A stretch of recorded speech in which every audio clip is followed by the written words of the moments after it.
Como último tema relevante del capítulo de infecciosas, vamos a hablar de la infección por el virus de la inmunodeficiencia humana. Como podéis ver, vamos a abordar diversos temas. Empezaremos hablando un poquito de la taxonomía y de la estructura del VIH. Os recuerdo que el VIH pertenece a la familia Retroviridae, es decir, es un retrovirus. Eso significa que uno de sus elementos distintivos es la presencia de una enzima, la transcriptasa inversa o retrotranscriptasa, que tiene como cometido la transformación del RNA del virus en DNA. Este DNA, a su vez, va a ser integrado en el genoma de la célula diana a través de otras enzimas que, como veremos más adelante, han dado pie al desarrollo de diversas familias farmacológicas. Claramente existen dos especies distintas de VIH, el VIH tipo 1 y el VIH tipo 2. En nuestro medio, más del 99% de las infecciones se debe al VIH tipo 1 y, por tanto, es fundamentalmente al que nos vamos a referir. El VIH tipo 2 aparece circunscrito fundamentalmente a determinadas regiones del África subsahariana, sobre todo en la zona del Golfo de Guinea, y presenta tal vez alguna peculiaridad respecto al VIH tipo 1. Los pacientes con infección por VIH tipo 2, por ejemplo, tienen cuadros de desarrollo más lento, menos agresivo y característicamente presenta resistencia intrínseca a una de las familias de fármacos que son los inhibidores de la transcriptasa inversa no análogos de nucleósidos. En cualquier caso, dejamos de lado la infección por el VIH tipo 2, nos centramos en la infección por VIH tipo 1. A su vez, en este cuadro, en la infección por VIH tipo 1, podemos distinguir tres grupos filogenéticos o tres grupos de virus. El grupo M, de main o principal en inglés, el grupo N y el grupo O, al que recientemente se ha añadido un corto grupo que se denomina grupo P. Estos grupos, como he dicho, constituyen grupos filogenéticos, es decir, digamos que es una forma que tenemos de ordenar los distintos tipos de VIH-1 en función de su mayor o menor analogía con el virus ancestral del que se supone que procede el VIH, que es el virus de la inmunodeficiencia de los simios. La inmensa mayoría de las infecciones en Europa occidental y desde luego en nuestro país y en el mundo occidental en general se deben al grupo M, de ahí el nombre de main o principal, y a su vez dentro de este grupo M podemos distinguir varios subtipos diferentes de virus. El subtipo más frecuente en nuestro medio es el subtipo B, mientras que en términos globales, a nivel mundial, el subtipo más frecuente es el subtipo A. En cualquier caso, existen relativamente pocas diferencias entre un subtipo y otro en cuanto a sus manifestaciones clínicas o a la virulencia de la infección. El virus de la inmunodeficiencia humana, el VIH, como podéis ver en la figura, tiene una estructura muy característica. Es un virus RNA, por tanto, en su zona más interna se encuentra el ácido nucleico, el RNA, acompañado de sus distintas enzimas o máquina enzimática, entre los cuales se incluye la enzima integrasa, la enzima proteasa y una serie de estructuras o de proteínas de naturaleza no estructural. Esta zona se encuentra rodeada de una primera cubierta de forma troncocónica que constituye o que se denomina nucleoide o core y que está constituido por proteínas estructurales denominadas P24. A su vez, rodeando este nucleoide o core se encuentra una cápside icosaédrica, igualmente constituida por proteínas de origen vírico, en este caso por las proteínas P17 y P18, y más externamente una doble bicapa lipídica. Esta doble bicapa lipídica o envuelta externa del virus procede de las células previamente infectadas por el mismo y digamos que es una envuelta que arrastran cuando salen y cuando se liberan los viriones desde la célula infectada. La peculiaridad es que el VIH es capaz de insertar en esa bicapa lipídica, en esa membrana que constituye su envuelta externa, una serie de proteínas que van a ser muy relevantes a la hora de permitir la interacción entre el virus y las futuras células diana. Estas proteínas son lo que globalmente se denominan glucoproteínas de la envuelta o proteínas de la envuelta. Están codificadas por un gen específico del virus, que es el gen ENV, y da lugar a unas proyecciones en forma de espícula que rodean la totalidad del virión, es decir, del virus maduro, y que están constituidos fundamentalmente por dos glucoproteínas, la glucoproteína GP41 y la glucoproteína GP120. La GP41 tiene un elemento transmembrana y realmente actúa como el elemento en el cual se inserta en la bicapa lipídica y que permite que se proyecte hacia el activo, el más importante, que es la glucoproteína GP120.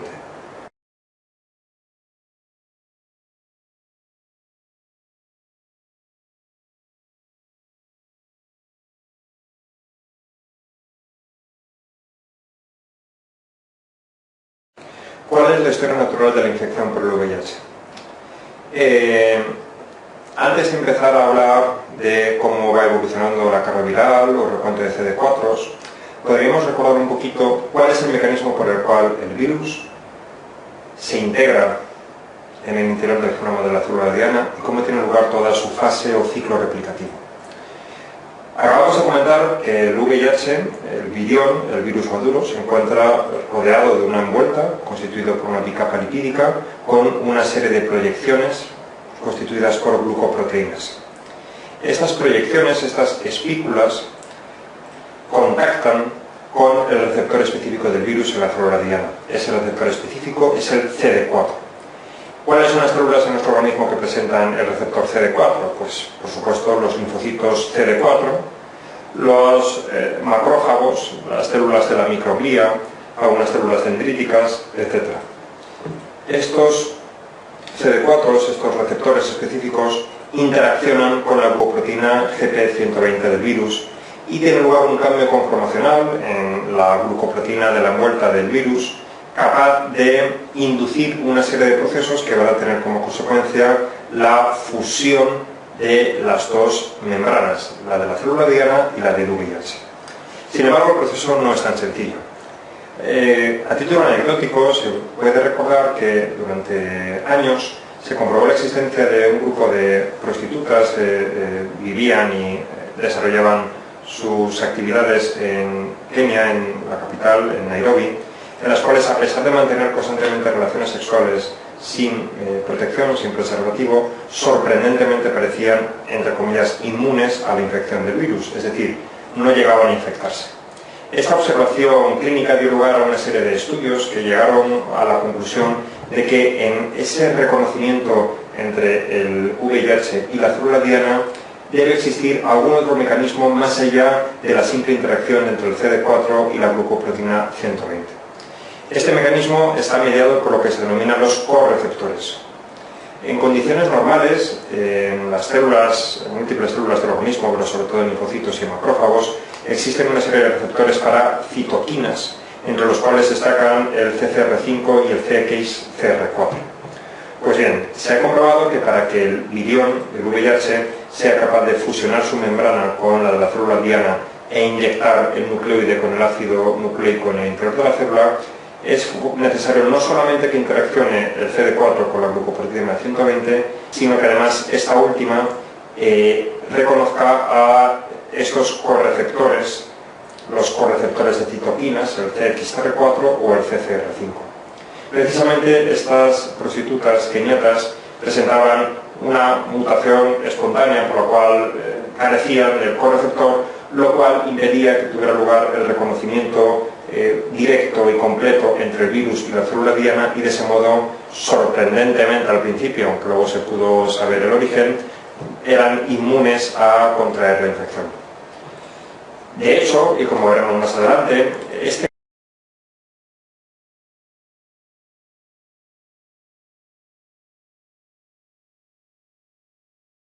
correceptor permite actuar a nivel farmacológico inhibiendo la interacción entre el CCR5 y la glucoproteína GP120 del virus, y de ese modo impidiendo el proceso de fusión a través de una familia de fármacos que hemos dado en llamar los antagonistas de los correceptores CCR5.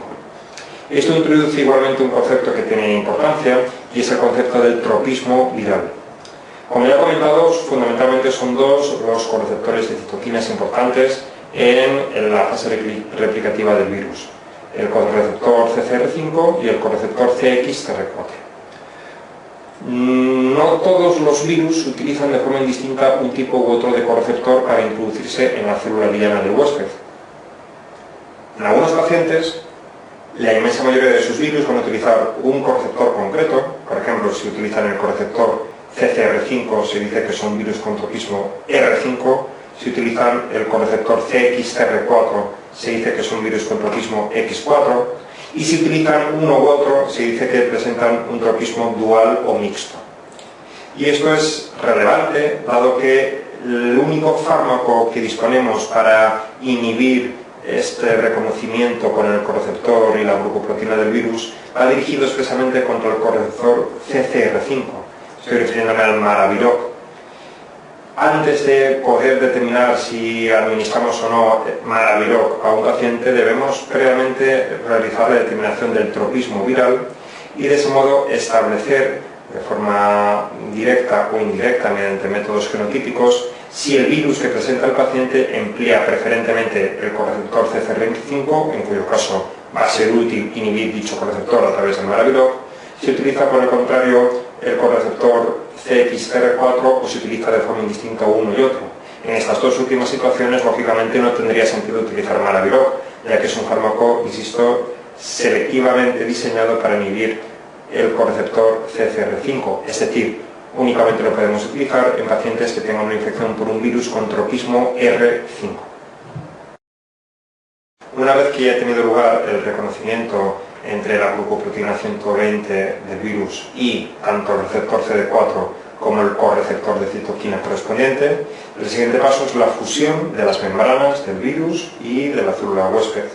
En esa fusión, o gracias a esta fusión, mejor dicho, el virus puede inyectar en el interior de la célula diana su material genético, en este caso su hebra de RNA, de ácido ribonucleico, y se pone en marcha una maquinaria enzimática cuyo principal elemento es precisamente la transcripción inversa o retrotranscripción. Es decir, el virus es capaz, a través de una enzima que incorpora en su maquinaria, de transformar su RNA en DNA. Y a su vez va a emplear otra enzima que también es propia del virus, que conocemos como integrasa, que como su propio nombre nos sugiere, lo que hace es integrar, fusionar, introducir el DNA viral en el interior del genoma de la célula huésped. A su vez, el genoma de la célula huésped va a entrar en una fase o en un proceso de transducción, de producción y de síntesis proteica, empleando la maquinaria convencional de cualquier célula eucariota.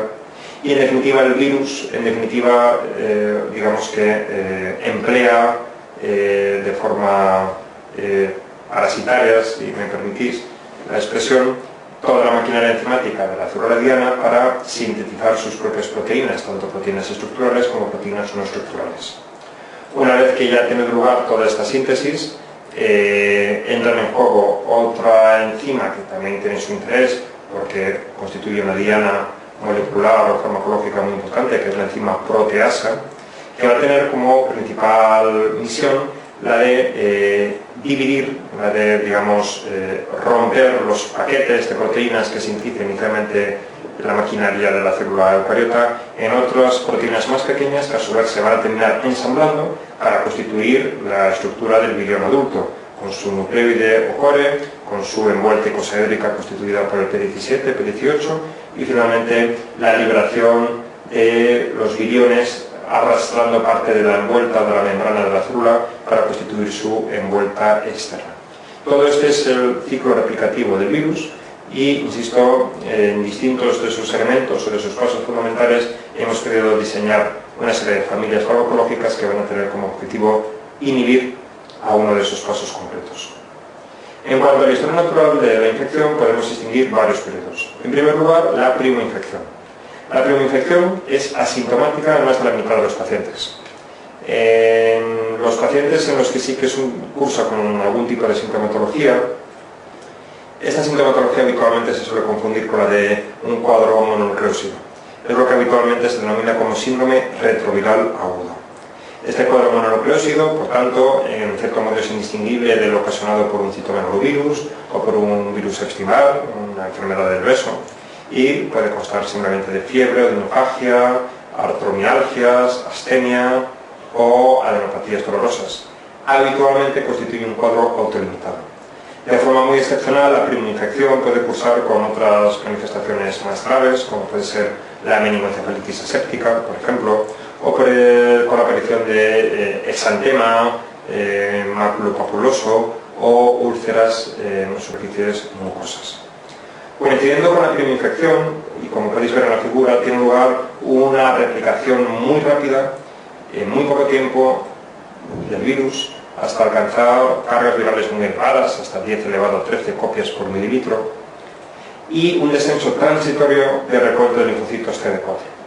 Inmediatamente el organismo pone en marcha una serie de mecanismos que van a tener como objetivo intentar controlar, en cierto modo, la replicación viral.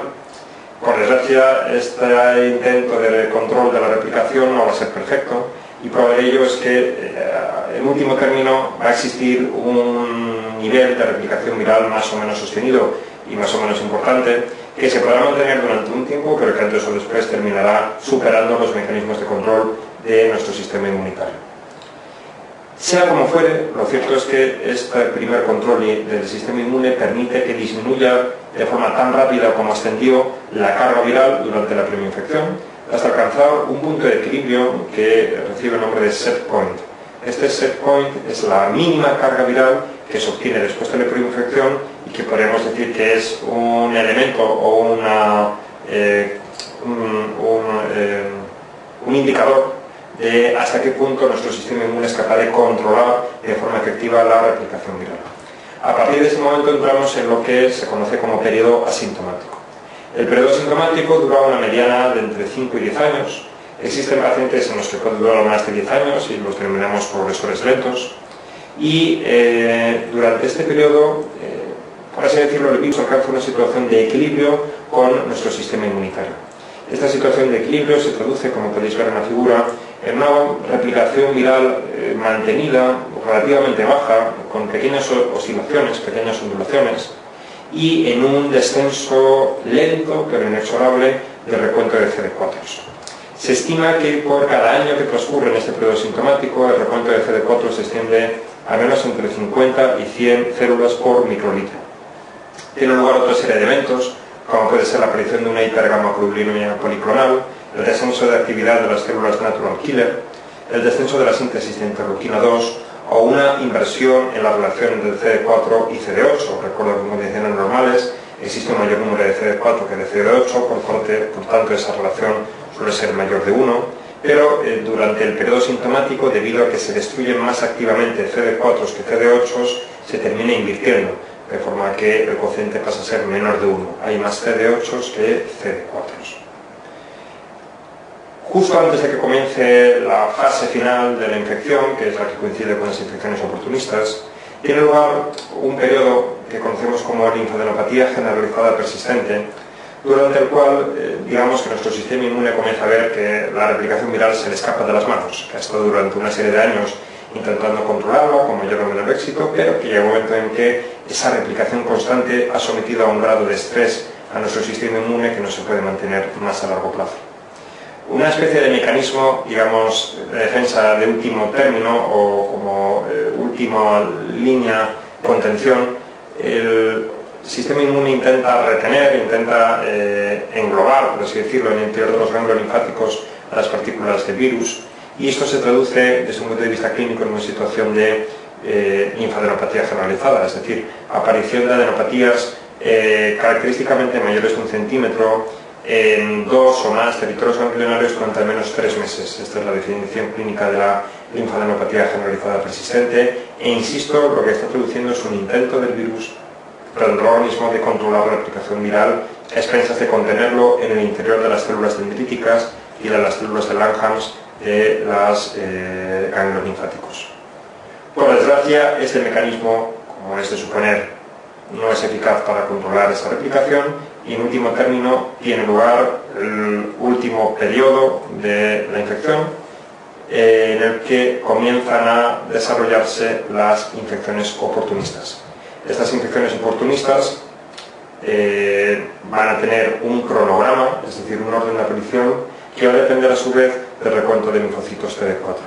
La inmensa mayoría de las infecciones aparecen con un recuento por debajo de 200 células por microlitro, Existen algunas que pueden aparecer antes, por ejemplo la tuberculosis. Característicamente la tuberculosis es una de las infecciones oportunistas que antes aparecen en la historia natural del VIH, con un recuento en torno a 350 o 300 linfocitos CD4.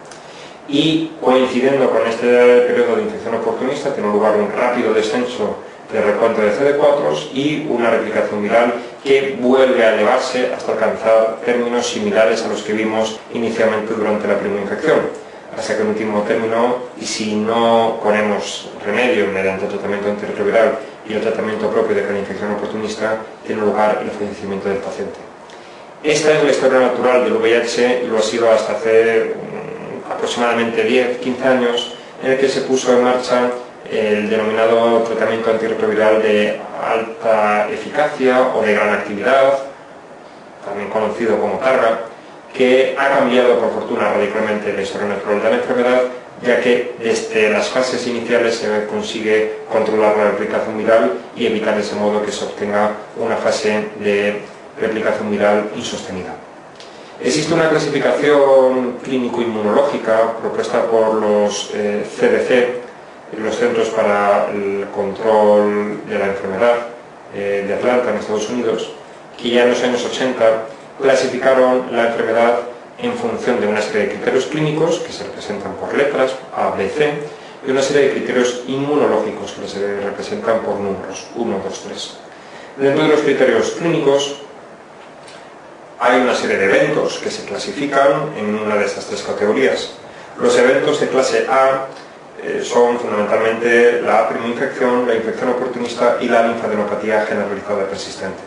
Digamos que estos tres eventos indican un grado de inmunosupresión menor, es decir, una situación en la que el sistema inmune todavía está relativamente preservado. Los eventos de categoría B están transmitiendo un grado de inmunosupresión algo más avanzado. Al entendernos, son infecciones que podrían aparecer en sujetos, digamos, inmunocompetentes, pero que en el paciente VIH nos indica que el sistema inmune, la inmunidad mediada por células del paciente está empezando a verse comprometida como consecuencia de la infección. No llega, por tanto, a constituir eventos definitorios de SIDA, que como veremos más adelante son de categoría C, pero sí que nos indican que las cosas están progresando y no precisamente para bien. ¿Cuáles son estos eventos de categoría B? Evidentemente no es necesario memorizar la lista completa, pero sí recordar algunos de los más relevantes, como por ejemplo la angiomatosis bacilar, o la leucoplasia oral vellosa, o la infección por listeria monocitogenes. Os recuerdo que ya hemos comentado en varias ocasiones que la listeria es un patógeno intracelular y que por tanto toda situación que altere la inmunidad celular aumenta el riesgo de listeriosis. Tendríamos, por ejemplo, la carcinoma in situ o la displasia de alto grado, carcinoma cervical in situ, quiero decir, a nivel de cervix en mujeres, o, por ejemplo, las candidiasis orofaringeas o vulvovaginales de repetición, o los episodios de Zoster de repetición. Evidentemente, un paciente inmunocompetente puede tener un mugre oral o una candidiasis vulvovaginal o un episodio de Zoster sin que ello implique mayor alteración o mayor compromiso de su sistema inmunológico. Pero cuando estos eventos tienen lugar de forma repetida en un periodo de tiempo relativamente corto, es cuando decimos que corresponden a eventos de categoría B en la clasificación de los CDC y que presumiblemente nos hablan de una situación de inmunocompromiso progresivamente mayor. En último término tenemos los eventos de categoría C. Estos eventos son los que clásicamente se consideran como definitorios de SIDA, y en esta ocasión ya sí que hablamos claramente de infecciones oportunistas, es decir, de situaciones en las cuales el evento trasluce un compromiso marcado y en muchas ocasiones casi irreversible del sistema inmune. Nos estamos refiriendo, por ejemplo, a la tuberculosis, tanto la tuberculosis pulmonar como extrapulmonar. Un aspecto importante, la tuberculosis constituye el evento definitorio de SIDA más frecuente en nuestro medio, a diferencia de lo que ocurre en otros países con menor prevalencia de tuberculosis, en los cuales el evento definitorio de SIDA más frecuente es la neumonía por neumocistis giroveci. Precisamente la neumonía por neumocistis giroveci, antiguamente llamado neumocistis carini, también constituye un evento de categoría C, como puede constituirlo, por ejemplo, la esofagitis candidiásica o la esofagitis herpética, o las neumonías de repetición, hasta 3 neumonías en un año, o el carcinoma invasivo de cervix, o diversas entidades de naturaleza oncomatológica, como puede ser, por ejemplo, el linfoma cerebral primario, o el sarcoma de Kaposi, o el linfoma angioinmunoblástico. Todas estas condiciones, insisto, se engloban dentro de la categoría C y nos indican una situación de inmunosupresión avanzada.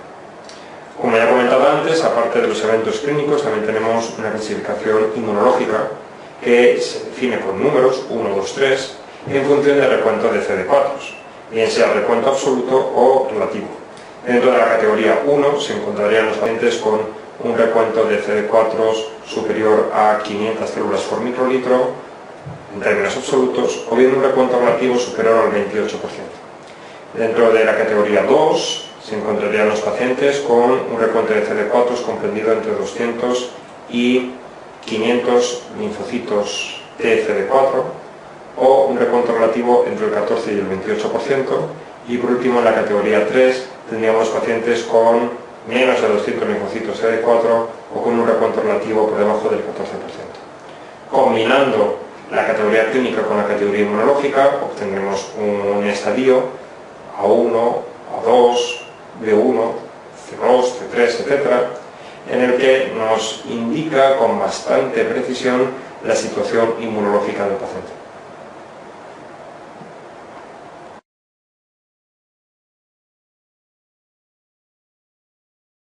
La pregunta 126 hace referencia a algunas de las técnicas diagnósticas de las que disponemos con la infección por el virus de la inmunodeficiencia humana. La respuesta falsa, la número 3. La detección del antígeno P24 o captación del antígeno P24 es una técnica útil durante el periodo de ventana para el diagnóstico de la infección.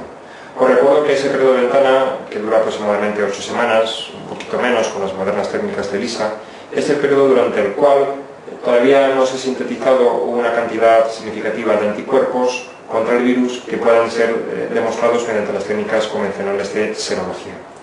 En el diagnóstico de la infección VIH podemos contar con técnicas cualitativas o con técnicas cuantitativas.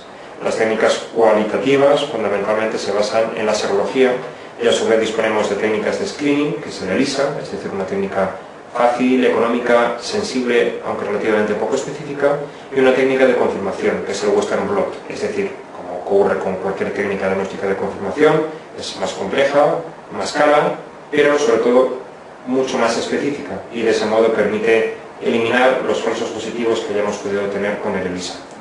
Como digo, estas serán técnicas serológicas. También tenemos técnicas de detección antigénica directa, como es la propia captación del antígeno P24, y las técnicas más modernas, que no son solamente cualitativas, sino además cuantitativas, que son unas técnicas de determinación de la carga viral. Estas técnicas se basan todas ellas en la reacción en cadena de polimerasa basada en la retrotranscriptasa, es decir, en la RT-PCR, y son técnicas que han permitido obtener un umbral de sensibilidad muy bajito. Actualmente el umbral de carga viral indetectable se ha colocado por debajo de 50 copias por mililitro con las más modernas técnicas de carga viral, que son las que conocemos como RT-PCR en tiempo real.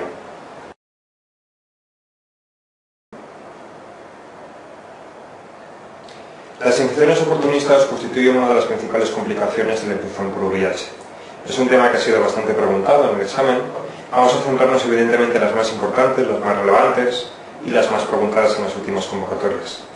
Posiblemente la infección oportunista que más veces ha salido en el examen MIR es la neumonía por neumocistis giroveci. Neumocistis giroveci, antiguamente llamado neumocistis carini, y antiguamente englobado dentro del reino de los parásitos. Actualmente se considera como un hongo, aunque un hongo con unas características un tanto peculiares, un hongo que no crece en los medios de cultivo habituales para hongos y que por eso durante mucho tiempo dio pie a diversas interpretaciones en cuanto a su auténtica o verdadera naturaleza taxonómica. La neumonía por neumocistis giroveci se presenta en pacientes con un recuento de leucocitos CD4 inferior a 200 células por microlitro. Desde un punto de vista clínico suele manifestarse en forma de un cuadro que podríamos definir atípico, si recordamos la clasificación clínica de las neumonías, y que por tanto, o en el que por tanto predomina la presencia de febrícula, no necesariamente fiebre elevada, tos escasamente productiva en los últimos días, sensación disneica y, muy llamativamente, en algunos pacientes, insuficiencia respiratoria franca. Desde un punto de vista radiológico, en ocasiones la placa de tórax puede ser normal, esto ocurre, o prácticamente normal, esto ocurre, por ejemplo, en pacientes con una situación de inmunodepresión muy severa, con un recuento de linfocitos CD4 muy bajo, pero habitualmente suele cursar con un patrón intersticial, micronodular o característicamente microquístico. Analíticamente puede destacar la presencia, por una parte, de hipoxemia e insuficiencia respiratoria y por otra, de elevación de las cifras de LDH. Y respecto al procedimiento, la estrategia diagnóstico-terapéutica, cabe destacar que en presencia de un cuadro clínico radiológico compatible, infección respiratoria subaguda, en paciente con menos de 200 CD4 con infiltrado intersticial en la placa de tórax, se justificaría la administración empírica de tratamiento antibiótico. Para el tratamiento de la neumonía por neumocistis giroveci empleamos cotrimoxazol, es decir, trimetopril sulfamethoxazol, inicialmente por vía intravenosa, que luego posteriormente se puede pasar a vía oral. Una vez iniciado el tratamiento, lo correspondiente sería confirmar el diagnóstico y para ello suele ser necesaria la realización de una broncoscopia con la obtención de lavado broncoanular y la aplicación de diversas técnicas específicas en ese lavado. Esas técnicas tienen como objetivo la visualización directa del quiste de neumocistis y para ello se puede recurrir, por ejemplo, a la tinción de plata metenamina. En ocasiones puede ser útil la asociación de esteroides, sobre todo en pacientes que tengan mucha hipoxemia o un gradiente alveolo arterial de oxígeno muy elevado. La neumonía por neumocistis giroveci requiere profilaxis tanto primaria como secundaria. La profilaxis primaria, como veremos o recordaremos más adelante a la hora de las profilaxis en el paciente VIH, debe iniciarse con menos de 200 CD4, en tanto que la secundaria se mantendrá durante el tiempo posterior a la infección. Tanto una como otra se debe realizar con cotrimoxazol.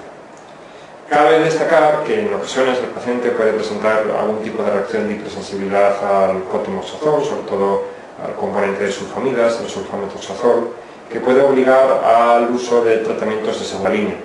El más empleado para el tratamiento es la dapsona, la pentamidina, quiere decir que se debe administrar por vía intravenosa, en tanto que para la profilaxis podemos utilizar precisamente la dapsona por vía oral o bien la pentamidina por vía inhalada. En cualquier caso, estas pautas alternativas de profilaxis en general no tienen la eficacia que sí que presenta el empleo del cotrimoxazol. En la pregunta 134 se nos describe el caso clínico de un paciente con infección VIH, un recuento de linfocitos TCD4 de 450 células por microlitro y una clínica de febrícula, tos seca y un infiltrado intersticial en la placa de tórax. Por experiencia os puedo decir que con demasiada frecuencia esta pregunta se contesta de forma equívoca, asumiendo que todo paciente con VIH e infiltrado intersticial por fuerza va a tener una neumonía por neumocistis y por tanto administrando de forma empírica el tratamiento con cotrimoxazol, la respuesta número 2.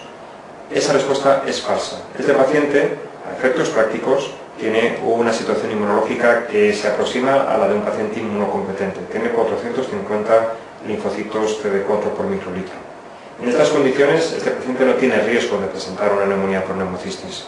Es un paciente, como ya digo, prácticamente inmunocompetente y, por tanto, su riesgo será el de presentar las mismas infecciones por los mismos patógenos que en la de cualquier paciente sin infección VIH. En este caso concreto, es un paciente con tos seca, infiltrado intersticial y presumiblemente una neumonía atípica, en principio sin criterios de ingreso hospitalario y que por tanto se puede tratar empíricamente con un macrólido, la respuesta número 1, puesto que el germen más importante en esta situación, o el más probable, es el Mycoplasma pneumoniae. Por tanto, como mensaje fundamental, siempre que en un caso clínico se presente un paciente con infección VIH, hay que intentar discernir cuál es su situación inmunológica. Si este mismo paciente con este enunciado nos hubieran dicho que tiene un recuento de CD4 de 150 en lugar de 450, evidentemente la respuesta correcta sería otra, sería la número 2, porque en esa situación inmunológica la causa más probable del cuadro clínico radiológico que se nos describe sería una neumonía por neumocistis giroveci.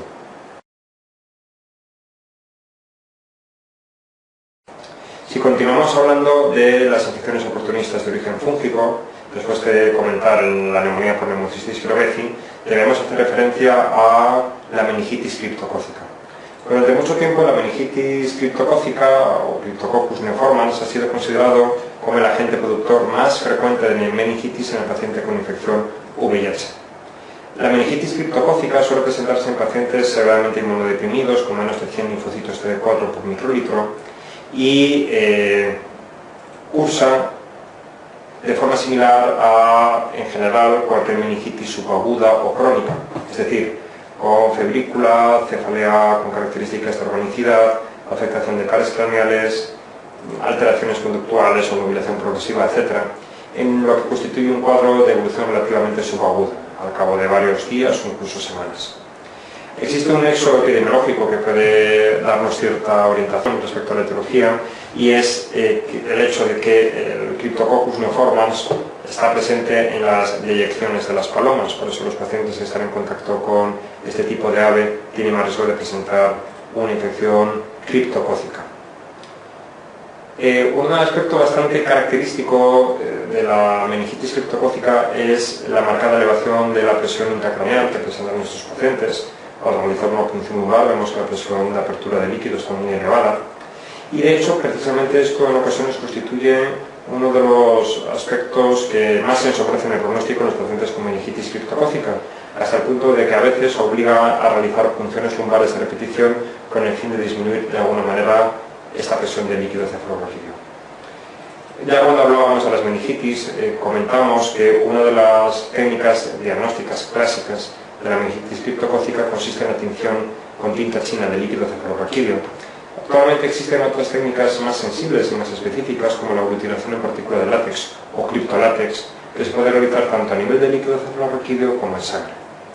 Respecto al tratamiento, el tratamiento de la meningitis criptocócica pasa por la administración de anfotericina B asociada habitualmente a 5-flucitosina, en tanto que son pacientes que requieren una profilaxis secundaria que se realiza habitualmente con fluconazol.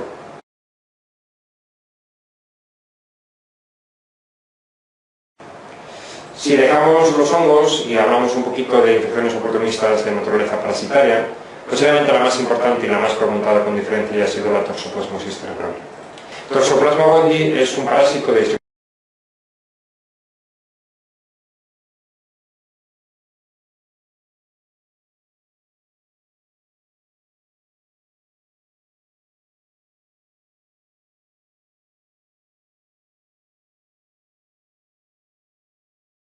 universal. Recordemos la asociación epidemiológica con los gatos y con sus deyecciones. Por tanto, la seroprevalencia es mayor en pacientes que están en contactos con este tipo de animales. Y en el caso que nos ocupa, que es la infección VIH, la toxoplasmosis cerebral tiene lugar habitualmente en pacientes con una importante inmunodepresión, habitualmente con menos de 100 linfocitos CD4 por microlitro. Desde un punto de vista clínico, cursa igual que cualquier lesión ocupante al espacio, es decir, habitualmente con la presencia de focalidad neurológica y muy típicamente con una primera crisis comicial. Por tanto, en todo paciente VIH con una crisis comicial es mandatorio la realización de un TAC, una tomografía computerizada craneal con administración de contraste intravenoso, que en ocasiones va a permitir objetivar la captación periférica del contraste con una imagen que anteriormente hemos definido como captación en anillo. El número de lesiones ocupantes de espacio en ocasiones nos puede ayudar a hacer el diagnóstico de toxoplasmosis, ya que habitualmente suelen ser múltiples esas lesiones ocupantes. La confirmación diagnóstica en muchas ocasiones va a venir de la mano de la respuesta clínico-patológica, o mejor dicho, clínico-radiológica al tratamiento. Es decir, la simple presencia de una lesión ocupante de espacio con captación periférica de contraste en anillo en un paciente con infección VIH con menos de 100 linfocitos CD4 y seropositivo para toxoplasma, es decir, con una IgG positiva frente a este microorganismo, constituye suficiente justificación como para empezar de forma empírica el tratamiento. El tratamiento de la toxoplasmosis cerebral se realiza con la combinación de sulfadiazina más pirimetamina. Debido a que es un tratamiento asociado a una toxicidad medular no desdeñable, es conveniente asociar suplementos de ácido folínico. Al cabo de 2 o 3 semanas se debe realizar un nuevo control radiológico para observar la evolución de esas lesiones. Si han disminuido notablemente de tamaño y esta mejoría radiológica se ha acompañado además de una mejoría clínica, podemos establecer un diagnóstico ex vibrantibus de la toxoplasmosis en base simplemente a la respuesta al tratamiento. Habrá ocasiones que, por el contrario, no exista tal mejoría clínico-radiológica y, por tanto, vamos a entrar en la siguiente fase del diagnóstico diferencial, que, recuerdo del diagnóstico diferencial de lesiones ocupantes de espacio que hemos visto en el capítulo de infección del sistema nervioso central, debe establecerse fundamentalmente con el linfoma cerebral primario. Y ese diagnóstico diferencial, en la práctica, y con vistas al MIR igualmente, requiere la realización de una biopsia cerebral. La toxoplasmosis es una infección oportunista que requiere de profilaxis tanto primaria como secundaria, tal y como veremos más adelante. En la pregunta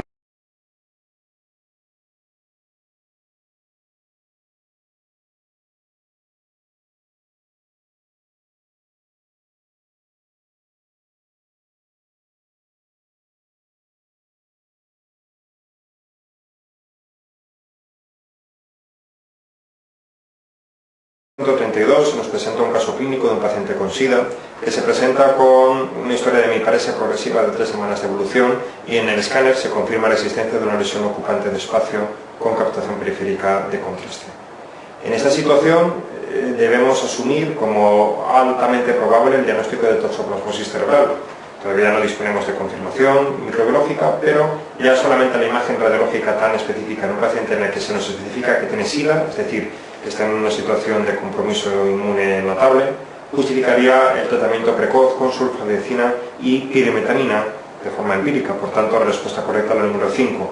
Solamente en caso de que no hubiera mejoría clínico-radiológica al cabo de entre 3 y 4 semanas de tratamiento empírico, es cuando debemos plantearnos otros diagnósticos diferenciales que deben incluir, por ejemplo, el linfoma cerebral primario. Si hablamos de infecciones bacterianas, existen algunas bacterias que tienen mayor incidencia en pacientes con infección VIH. Una de ellas es la infección por Listeria monocytogenes, como ya he comentado. También hay un otro bacilo gram positivo, por ejemplo el Rhodococcus equi, que produce cuadros de neumonía necrotizante, sobre todo en pacientes que están en contacto con el ganado equino. Y posiblemente la bacteria más importante sea la propia micobacteria, Mycobacterium tuberculosis complex y Mycobacterium avium complex. Respecto al Mycobacterium tuberculosis complex, es decir, la tuberculosis, no hay mucho más que añadir respecto a lo que hemos venido diciendo hasta ahora. Su prevalencia, tanto de formas pulmonares como extrapulmonares, está muy aumentada en el paciente con infección VIH respecto a la población general. De hecho, la tuberculosis constituye la infección definitoria de SIDA más frecuente en nuestro medio. Habitualmente aparece con un recuento de linfocitos CD4 no especialmente disminuido, en torno a 350, 300, y en términos globales la respuesta al tratamiento tuberculostático suele ser más o menos superponible a la del paciente inmunocompetente. Eso sí, en el tratamiento de la enfermedad tuberculosa activa, como he comentado anteriormente, en el paciente VIH es necesario prolongar la fase de continuación o de mantenimiento con isoniazida y rifampicina como mínimo durante 7 meses para de ese modo obtener un tratamiento total de al menos 9 meses.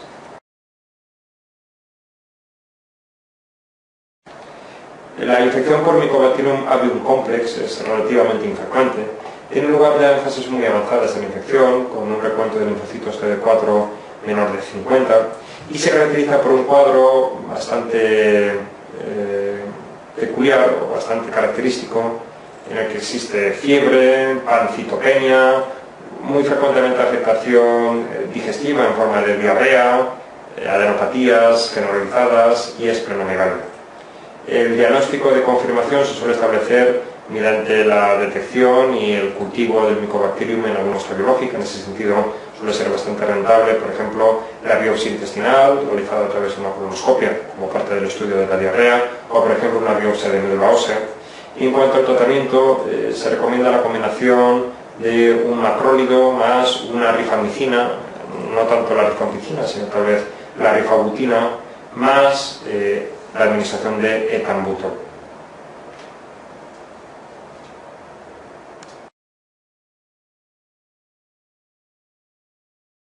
Dentro de las infecciones oportunistas en el paciente VIH también debemos hacer referencia a las infecciones causadas por virus. En general, todos los virus del grupo herpes tienen una incidencia aumentada en los pacientes con VIH. Posiblemente uno de los más relevantes sea el citomegalovirus. El citomegalovirus suele producir enfermedad en órgano diana, enfermedad grave, en pacientes con un recuento de linfocitos CD4 menor de 50 células por microlitro y puede presentar diversas manifestaciones clínicas. Una de las más temidas hasta hace no tanto tiempo, porque constituía a su vez una de las principales causas de pérdida de visión irreversible, es la retinitis por citomegalovirus. La retinitis por citomegalovirus se caracteriza fundamentalmente por una pérdida irreversible de visión como consecuencia de la destrucción de la capa neuronal de la retina, que suele presentar característicamente una evolución indolora y en la cual existe un aspecto oftalmoscópico bastante significativo, bastante característico, que es lo que gráficamente se denomina en ocasiones retina en queso y tomate. Básicamente esta analogía o este símil hace referencia a la alternancia de zonas de hemorragia retiniana con otras zonas más blanquecinas o amarillentas de exudado. La retinitis por citomegalovirus exige tratamiento precoz, con el tratamiento específico frente al citomegalovirus, que es el ganciclovir. El ganciclovir se debe administrar por vía intravenosa y por tanto disponemos en ocasiones para algunos pacientes de una formulación por vía oral denominada valganciclovir. Hay ocasiones en las que la respuesta al ganciclovir puede ser subóptima o en la que el virus, el citomegalovirus, puede ser resistente al mismo, o bien sencillamente en la que el ganciclovir produzca efectos secundarios que obliguen a su discontinuación. En ese sentido podemos recordar que el principal efecto secundario del ganciclovir es la toxicidad medular en forma de leucopenia y de trombopenia. En estas condiciones debemos recurrir a tratamientos de segunda línea, entre los cuales merece la pena recordar el foscarnet o el cidofovir. Otras manifestaciones de la enfermedad por citomegalovirus, por CMV en el paciente VIH, son por ejemplo la adrenalitis hemorrágica, que puede conducir de hecho a una insuficiencia suprarrenal aguda con una crisis addisoniana, o la esofagitis por CMV, en la que el aspecto endoscópico característico requiere el diagnóstico diferencial con otra forma de esofagitis, que es la esofagitis herpética. En la esofagitis por CMV habitualmente existen un número relativamente pequeño de úlceras en el aspecto endoscópico de la mucosa, que suelen ser de tamaño relativamente grande, a diferencia de lo que observaríamos en una esofagitis herpética, es decir, una esofagitis producida por un virus herpes simple tipo 1 o tipo 2, en la cual existe un elevado número de vesículas de menor tamaño con una distribución más bien herpetiforme. Insisto que el tratamiento de las formas graves de enfermedad por citomegalovirus exige la administración de ganciclovir intravenoso. En algunas ocasiones en las que estas formas no sean tan graves podemos recurrir al profármaco oral, al valganciclovir, que presenta la ventaja obvia de su administración por vía oral en lugar de por vía parenteral.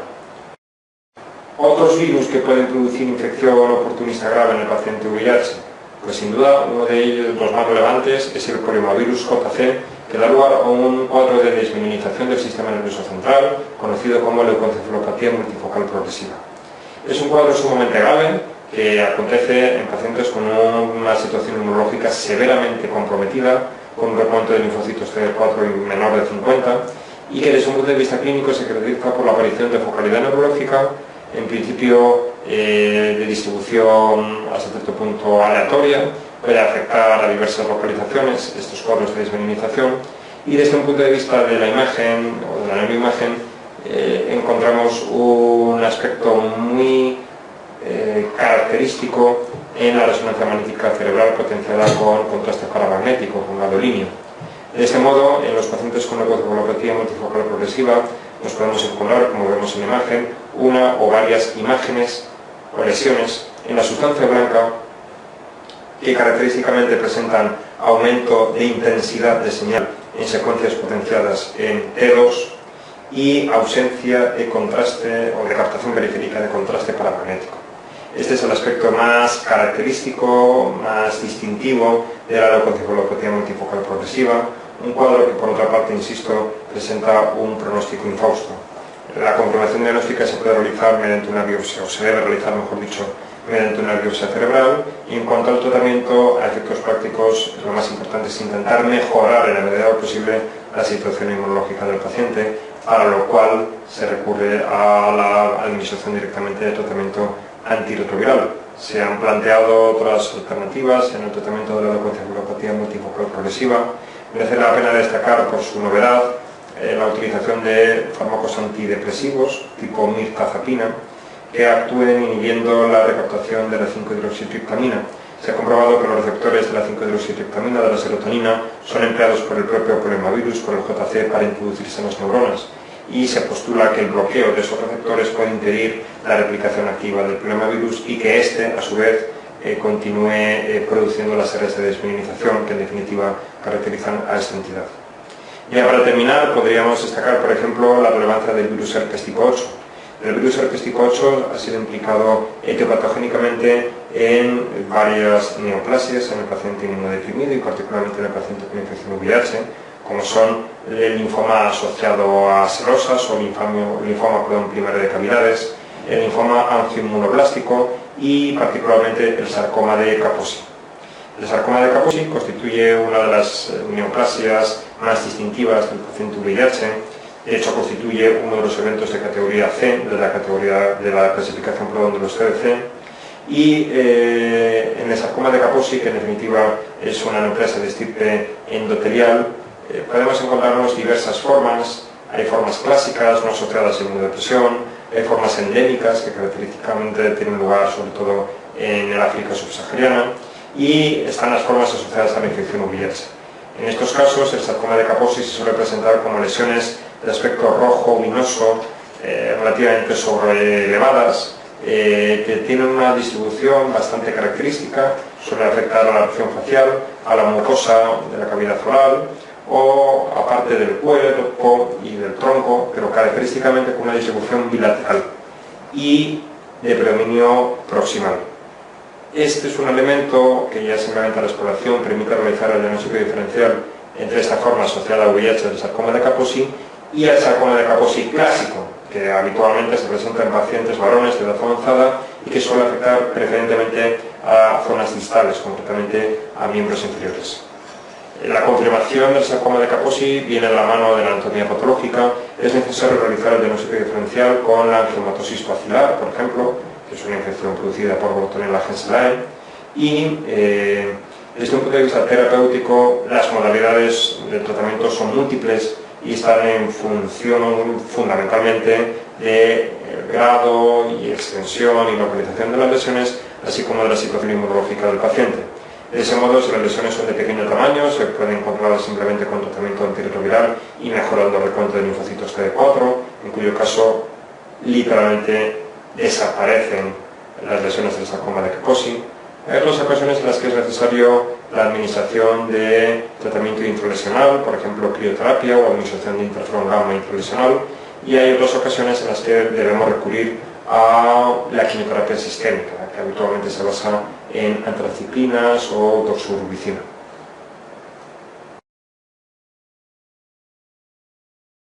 En la pregunta 139 se hace referencia a algunos aspectos del sarcoma de Kaposi en el paciente con infección VIH. La respuesta falsa es la número 5. Efectivamente, la respuesta 1 es correcta, es decir, el sarcoma de Kaposi se ha relacionado etiopatogénicamente con la infección por el virus herpes tipo 8, igual que ocurre con otras entidades como la enfermedad de Castleman multicéntrica, el linfoma angioinmunoblástico o el linfoma primario de cavidades. También es correcta la respuesta número 2, es decir, habitualmente son lesiones de localización cutánea o mucocutánea. La expresión radiológica del sarcoma de Kaposi con afectación pulmonar puede ser efectivamente indistinguible de la de una neumonía por pneumocistis jirovecii, y el interferón puede ser útil en su tratamiento. Respuesta número 4. La afectación visceral más frecuente en el paciente con sarcoma de Kaposi y infección VIH es la afectación intestinal. Sin embargo, no es la forma de afectación más grave. La afectación visceral más grave es la afectación pulmonar. Por tanto, la respuesta número 5 es falsa. Un elemento de especial importancia en el manejo de la infección VIH es el de la administración de tratamiento profiláctico. En esta diapositiva podemos ver resumidas las principales indicaciones de profilaxis en el paciente VIH, algunas de ellas las hemos ido comentando ya. Por ejemplo, la profilaxis frente a neumocistis girovecis se debe establecer tanto de forma primaria como secundaria. La profilaxis primaria en todo paciente con un recuento de CD4 inferior a 200 células por microlitro, la profilaxis secundaria en pacientes que previamente han tenido una neumonía por neumocistis. En ambos casos el fármaco de primera línea es el cotrimoxazol. Os recuerdo que en pacientes alérgicos o intolerantes al cotrimoxazol se puede recurrir a la dapsona por vía oral o bien a la pentamidina intravenosa, a la pentamidina nebulizada, quiero decir, pentamidina inhalada. Y merece la pena destacar igualmente que en algunas circunstancias podemos llegar a retirar las profilaxis. La profilaxis frente a neumocistis se puede retirar en condiciones de seguridad siempre y cuando se cumplan los siguientes requisitos: que el paciente esté recibiendo tratamiento antirretroviral, que presente una carga viral controlada y un recuento de linfocitos CD4 superior a 200 durante un periodo de tiempo sostenido de al menos entre 3 y 6 meses. Si se cumplen estas tres características o estos tres requisitos, podemos retirar con relativa seguridad la profilaxis con cotrimoxazol. Cryptococcus neoformas, también lo hemos dicho, en principio no requiere profilaxis primaria, pero sí profilaxis secundaria con fluconazol. Los mismos requisitos de retirada de la profilaxis que hemos hablado en el caso de la neumocistis son aplicables al Cryptococcus e igualmente son aplicables al Toxoplasma gondii. En pacientes con menos de 100 linfocitos CD4 es necesaria la profilaxis primaria frente a la toxoplasmosis con cotrimoxazol. En pacientes que ya han tenido un episodio previo de toxoplasmosis cerebral debemos realizar profilaxis secundaria con los mismos fármacos que empleamos para el tratamiento, es decir, sulfadiacina y pirimetamina con suplementos de ácido fulínico. Y en pacientes que hayan alcanzado un recuento sostenido por encima de 200 CD4 y una carga viral estable, a expensas lógicamente de tratamiento antirretroviral, es en aquellos pacientes en los que podemos plantearnos la retirada de la profilaxis con cotrimoxazol. Citomegalovirus, algunos autores recomiendan la realización en casos muy seleccionados de profilaxis primaria con valganciclovir solamente en aquellos pacientes con un recuento de linfocitos CD4 muy disminuido, por debajo de 50, lo que hay que aclarar que no hay consenso en la indicación de profilaxis frente a CMV en el paciente con infección VIH. Y por último, igualmente recordarnos lo que ya hemos comentado previamente, la tuberculosis requiere una suerte de profilaxis, que realmente sería el tratamiento de la infección latente, con isoniazida. En ese caso, o en este caso concreto, merece la pena recordar que en el paciente VIH cualquier grado de induración del Mantux debe ser considerado como positivo y además que el tratamiento puede y debe realizarse el tratamiento de la infección latente no solamente en los pacientes con un Mantux positivo, sino incluso en aquellos con un Mantux negativo en los cuales creamos que haya podido existir un contacto con un paciente bacilífero. Y por último llegamos a uno de los capítulos, de los temas que más variaciones ha experimentado en los últimos años, que es el del tratamiento antirretroviral. Una de las principales novedades viene de la mano precisamente de cuándo iniciar el tratamiento antirretroviral. Las indicaciones actualmente recogidas en las guías de práctica clínica son las que aparecen en la diapositiva y vamos a ir resumiéndolas y recordándolas una por una. En primer lugar tenemos la gestación. Se considera que cualquier gestante con infección por VIH tiene indicación de recibir tratamiento antirretroviral con la intención fundamentalmente de prevenir el riesgo de transmisión vertical.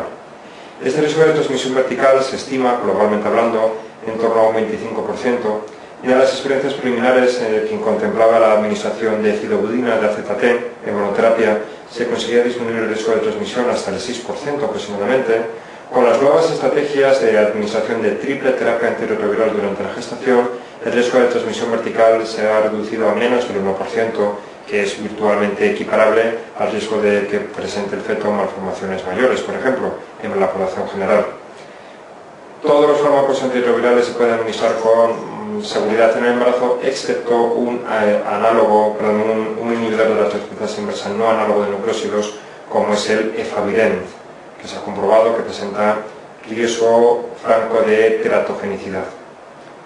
En cuanto a la actitud durante la gestación en la paciente con infección por VIH, En términos globales, si se consigue obtener una carga viral controlada al final de la gestación, en el tercer trimestre, y por carga viral controlada entendemos un recuento inferior a 1000 copias por mililitro, no suele ser necesaria la realización de cesárea. Se puede proceder a un parto convencional por vía vaginal. Por el contrario, cuando, por el motivo que sea, la paciente no ha conseguido un óptimo control de carga viral en el tratamiento antirretroviral durante la gestación y presenta un recuento de una carga viral superior a las 1000 copias por mililitro, es necesaria la realización de una serie de técnicas para disminuir el riesgo de transmisión vertical, que pasan por una parte por el parto vía cesárea, la administración de AZT intravenoso durante el parto y la administración de AZT por vía oral al recién nacido durante las primeras semanas de vida. Por otra parte, tenemos la profilaxis post-exposición. La profilaxis post-exposición se contempla ahora mismo tanto en un contexto ocupacional, por ejemplo, el trabajador sanitario que tiene un pinchazo accidental con una aguja durante sus labores habituales, como la profilaxis de naturaleza no ocupacional, por ejemplo, el accidente sexual o la agresión sexual o la pérdida de dispositivos de barrera durante la relación sexual en una pareja serodiscordante, es decir, en la que tan solo uno de los miembros tiene infección por el VIH y el otro es seronegativo. La profilaxis post-exposición, en términos ideales o en condiciones ideales, se debe realizar o se debe iniciar en las 4 primeras horas después de la exposición y nunca se debe demorar más allá de las primeras 48 horas, puesto que se considera que si no se inicia en ese periodo de tiempo, deja de tener utilidad. El tratamiento se debe administrar durante al menos 4 semanas, después de las cuales se le repetirá al paciente una serología VIH. Si todo ha ido bien, esta será negativa y se podrá discontinuar el tratamiento. Si por desgracia ha sido positiva, hablaríamos de un fracaso de la profilaxis y por tanto entraríamos a considerar a un paciente con infección VIH. La presencia de síntomas constituye una indicación de tratamiento antirretroviral independientemente del recuento de CD4 y de la carga viral. Por síntomas entendemos la presencia, como podéis ver, en la diapositiva de algún evento contemplado en la categoría B o C de la clasificación de los CDC. Eso significa que los eventos de categoría A, como puede ser, por ejemplo, la primoinfección asintomática o la linfadenopatía generalizada persistente, a día de hoy no constituyen per se indicaciones de tratamiento antirretroviral. Igualmente, un recuento de linfocitos CD4 por debajo de 350 células por microlitro constituye una indicación de tratamiento absoluta, independientemente a su vez de la presencia o no de síntomas. Y como última indicación y más recientemente incorporada, tenemos una serie de situaciones en las cuales un paciente con un recuento de CD4 comprendido entre 350 y 500 CD4 por microlitro puede requerir el inicio del tratamiento antirretroviral. Esto ocurre, por ejemplo, cuando el paciente presenta coinfección por un virus hepatotropo, como es el virus de la hepatitis B o el virus de la hepatitis C, cuando presente algún tipo de lesión directamente atribuible al VIH, como es la nefropatía VIH, que es una forma de nefropatía que se suele ver fundamentalmente en pacientes de raza negra, cuando el paciente presente un recuento relativo de linfocitos CD4 menor del 14%, aunque su recuento absoluto esté por encima de 350 células por microlitro, cuando la carga viral sea superior a 10 elevado a 5 copias, es decir, más de 100.000 copias, en pacientes con elevado riesgo cardiovascular o con un ritmo de descenso de los linfocitos CD4 superior a 50, 100, más bien 100, linfocitos CD4 al año, o bien en aquellos pacientes con cirrosis o con neoplasia. Todas estas situaciones justificaría la administración precoz de tratamiento antirretroviral, incluso en pacientes por encima de 350 CD4. Esta indicación de tratamiento en función del recuento de CD4 está experimentando una constante dinámica de cambio en los últimos años. Hay que tener en cuenta que cada vez disponemos de tratamientos antirretrovirales más eficaces y mejor tolerados y sobre todo mejor tolerados a largo plazo. Eso significa que cada año que pasa se tiende a ser más proactivo a la hora de iniciar de forma precoz el tratamiento antirretroviral. Si hace no tanto tiempo la indicación absoluta de tratamiento estaba comprendida por debajo de 200 linfocitos CD4 y como acabamos de ver ahora mismo se considera que su umbral ha subido a los 650, podemos decir que en general en cualquier paciente con infección VIH se le debe al menos plantear la conveniencia o no de iniciar el tratamiento antirretroviral independientemente de el recuento de CD4s y posiblemente de aquí a unos años se considere que incluso un paciente con más de 500 CD4s puede y debe ser contemplado como candidato al inicio del tratamiento antirretroviral, independientemente de que presente algún otro factor asociado.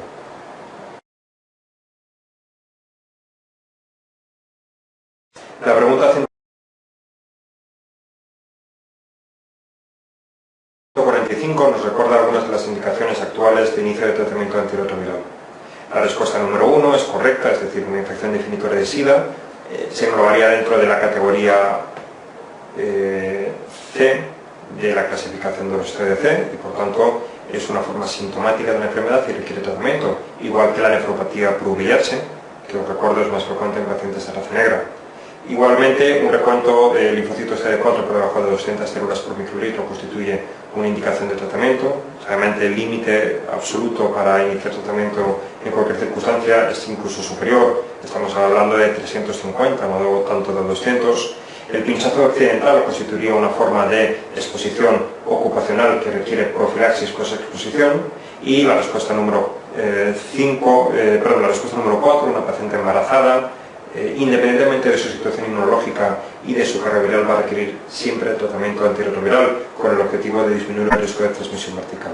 La respuesta falsa, la número 5. A día de hoy, un paciente asintomático con una carga viral de 30.000 copias por mililitro en principio no constituiría una indicación de tratamiento. Podríamos hacer el matiz de que si este paciente se nos describiera específicamente que tiene un recuento de linfocitos CD4 entre 350 y 500 células por microlitro y una carga viral no de 30.000 sino de 100.000 o más, sí que podría tener indicación de tratamiento. Eso no significa que este mismo paciente asintomático con una carga viral de 30.000 copias presente contraindicación para el tratamiento. Es un concepto distinto. De hecho, actualmente se recomienda que en todo paciente con infección VIH el médico que le atiende le ofrezca al paciente y le explique las alternativas, los pros y los contras de un inicio más o menos precoz del tratamiento. Por tanto, no sería, digamos, una contraindicación, en este caso, el hecho de que el paciente esté asintomático con 30.000 copias, independientemente de que tenga más de 500 CD4, pero a día de hoy no constituye una indicación absoluta de inicio de tratamiento antirretroviral. El tratamiento antirretroviral en condiciones normales está constituido por 3 fármacos. Esos 3 fármacos suelen contemplar o suelen comprender 2 inhibidores de la transcriptasa inversa análogos de nucleósidos o de nucleótidos más un tercer fármaco. Ese tercer fármaco puede ser un inhibidor de la transcriptasa inversa no análogo de nucleósidos, preferentemente el efavirenz, o bien un inhibidor de la proteasa, o bien un inhibidor de la integrasa. Uno de los regímenes más utilizados ahora mismo consiste en la combinación de 2 análogos de nucleósidos o de nucleótidos, como son el tenofovir y la emtricitabina, asociados a un no análogo como es el efavirenz, dado que presenta la ventaja de que se administran los 3 fármacos, se pueden administrar de forma combinada o coformulada en un único comprimido que se administra una vez al día. Las pautas con un inhibidor de la integrasa como tercer fármaco presentan ventajas en cuanto a su tolerancia y eficacia antirretroviral, aunque posiblemente todavía no constituyen el tratamiento de primera elección, entre otras cosas por su elevado coste económico en comparación, por ejemplo, con las pautas basadas en inhibidores de la proteasa o en no análogos. En definitiva, tenemos 6 familias de fármacos antirretrovirales ahora mismo, 7 si contamos con los análogos de nucleótidos, y vamos a intentar describir sus características fundamentales y sus principales toxicidades. En primer lugar tenemos los inhibidores de la transcriptasa inversa o retrotranscriptasa análogos de nucleósidos o de nucleótidos. Estos fármacos incluyen el primer fármaco que se diseñó como tratamiento antirretroviral, que fue la acidobudina, el AZT, que prácticamente ha dejado de emplearse. En términos globales, todos los análogos de nucleósidos o de nucleótidos presentan una toxicidad común, que es la toxicidad mitocondrial. Esta toxicidad mitocondrial, este riesgo de toxicidad mitocondrial, que puede conducir a situaciones de acidosis láctica o de anemia, era máxima en los fármacos más inicialmente desarrollados, en los fármacos más antiguos, como son, por ejemplo, el AZT, la propia acidobudina. De hecho, los 4 primeros fármacos que veis en la diapositiva, AZT, DDI, DDC y D4T, actualmente han caído en franco desuso gracias a que disponemos de otros fármacos más eficaces y sobre todo mucho menos tóxicos. Por ejemplo, DDI, diganosina y DDC, zalcitabina, tenían como principales inconvenientes el riesgo de desarrollar pancreatitis o neuropatía periférica, mientras que D4T, la estabudina, se asociaba a un riesgo particularmente elevado de acidosis láctica.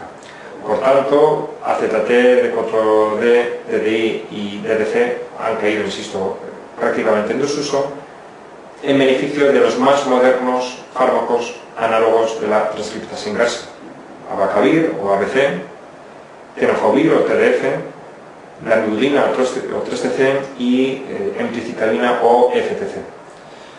Posiblemente los más empleados sean el tenofovir y la emtricitabina. Cabe destacar que el tenofovir en sentido estricto no es un análogo de nucleósidos sino de nucleótidos, aunque a efectos prácticos comparte características del resto de las familias, del resto de los fármacos pertenecientes a esta familia.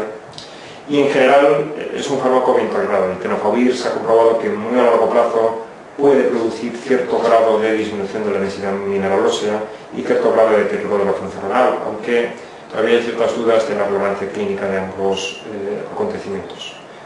Por otra parte, la emtricitabina, el FTC, es un fármaco muy emparentado con la lamivudina, el 3TC, y en ambos casos son muy bien tolerados. Y por último, el abacavir o ABC es igualmente un análogo de nucleósidos que presenta un efecto secundario poco frecuente pero potencialmente muy grave, que son las reacciones de hipersensibilidad. Estas reacciones de hipersensibilidad ocurren aproximadamente en el 5% de los pacientes que reciben el fármaco y pueden llegar a ser potencialmente mortales, sobre todo si tiene lugar una reexposición al medicamento. Se ha comprobado en lo que constituye una de las primeras aplicaciones clínicas prácticas de la farmacogenética que solamente en aquellos pacientes portadores de un haplotipo específico, el HLA-B5701, existe el riesgo real de reacción de hipersensibilidad al abacavir. Por tanto, y es un elemento muy importante que podría ser preguntado, antes de iniciar un tratamiento con abacavir es fundamental comprobar o descartar, mejor dicho, que el paciente no sea portador de este haplotipo HLA-B5701. En caso de que lo presente, el abacavir se encontraría completamente contraindicado. Otra de la familia de fármacos son los inhibidores de la transcriptasa inversa no análogos de nucleósidos, como podéis ver es un grupo más reducido. El primero que se desarrolló fue la nevirapina. La nevirapina tiene el principal inconveniente de que puede producir hepatotoxicidad y toxicidad cutánea en forma de exantema, sobre todo en pacientes con mayor recuento linfocitario y sobre todo en mujeres, por lo cual está contraindicada en mujeres con un recuento de linfocitos CD4 elevado. El no análogo más utilizado ahora mismo sin duda es el efavirenz.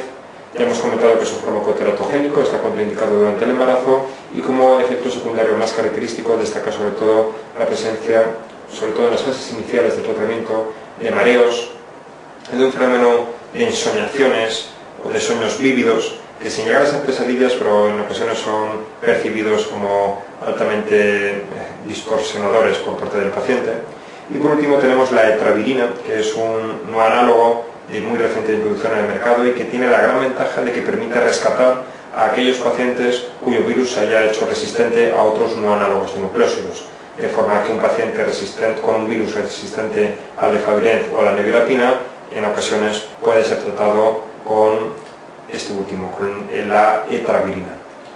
Los inhibidores de la proteasa es un conjunto de fármacos muy utilizados, de los que disponemos desde hace ya más de una década. En términos globales presentan sobre todo dos tipos de toxicidad: la toxicidad gastrointestinal, máxima en algunos fármacos como el lopinavir o el ritonavir, y la toxicidad tóxico-cardiometabólica, fundamentalmente expensas de hipertrigliceridemia, hiperlipidemia, hiperglucemia, aumento de resistencia insulínica. En el caso de los inhibidores de la proteasa ocurre algo parecido a lo que hemos comentado con los análogos de nucleósidos o de nucleótidos, es decir, los primeros fármacos, los más antiguos, se han visto relegados en beneficio de los fármacos más recientes y mejor tolerados. Por tanto, fármacos como el saquinavir o el nelfinavir o el ritonavir en monoterapia o el indinavir ya prácticamente no se emplean. El indinavir tenía un efecto secundario muy característico, que es la nefrolitiasis, lo cual obligaba a ingerir grandes cantidades de agua a los pacientes que tomaban este medicamento. El fossamprenavir, por ejemplo, puede producir exantema. Y ya digo que todos estos fármacos o inhibidores de la proteasa más antiguos se han visto desplazados por los más modernos. Los más utilizados ahora mismo posiblemente sea el lopinavir, que fundamentalmente produce diarrea, el atazanavir, que puede producir cierto grado de hiperbilirubinemia indirecta en una especie de hiperbilirubinemia similar al del síndrome de Gilbert, sin que traduzca realmente una alteración de la función hepatocelular.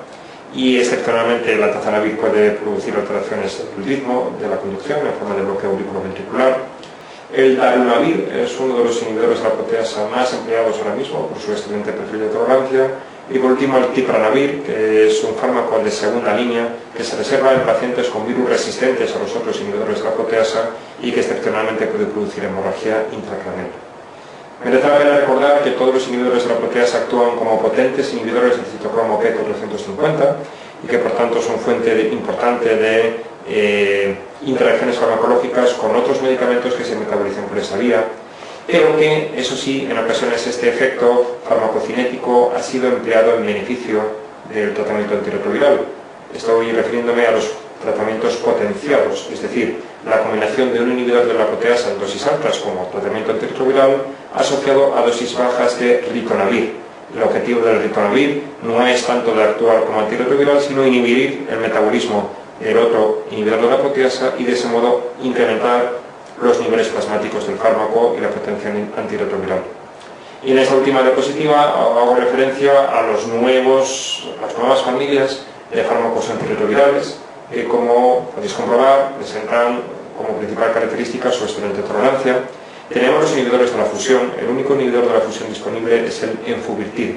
El enfubirtid es un péptido sintético que se introduce en el sitio esférico, en el sitio activo de la glucoproteína GP120, que cambia su conformación cuando interacciona con el receptor CD4 de la célula diana. En definitiva, lo que hace el infubirtide es impedir el reconocimiento entre la glucoproteína 120 de la envoltura del virus y el receptor CD4 de la célula diana. En general, el infubirtide es un fármaco bien tolerado, pero presenta el gran inconveniente de que se administra por vía subcutánea 2 veces al día y que suele producir con mucha frecuencia reacciones locales en forma de dolor o enrojecimiento en el punto de inyección. Los fármacos más recientemente introducidos y con excelente perfil de tolerancia son los inhibidores de la integrasa, entre los cuales destaca el raltegravir y el elbitagravir, y el el antagonista del correceptor CCR5 al que ya he hecho referencia, que es el maraviroc, para cuya administración es necesario previamente determinar el tropismo viral, de forma que el maraviroc solamente estaría indicado en aquellos pacientes que estén infectados por virus con tropismo R5, es decir, que empleen de forma mayoritaria el correceptor CR5 para entrar en la célula diana. Muy bien, pues espero que os haya sido de utilidad estas videoclases en las que hemos intentado resumir los aspectos más importantes de las asignaturas infecciosas. Evidentemente hemos tenido que centrarnos, pues, efectivamente, en los temas más preguntados, en los aspectos concretos más relevantes o que pueden ofrecer más dificultad. Inevitablemente hemos tenido que dejar fuera otros muchos temas de menor cuantía. Siempre tenéis para ello manual, las clases presenciales, el fórum de profesores y, en definitiva, espero que les sea de utilidad, que tengáis mucho éxito en vuestra preparación del examen MIR. Muchas gracias por vuestra compañía.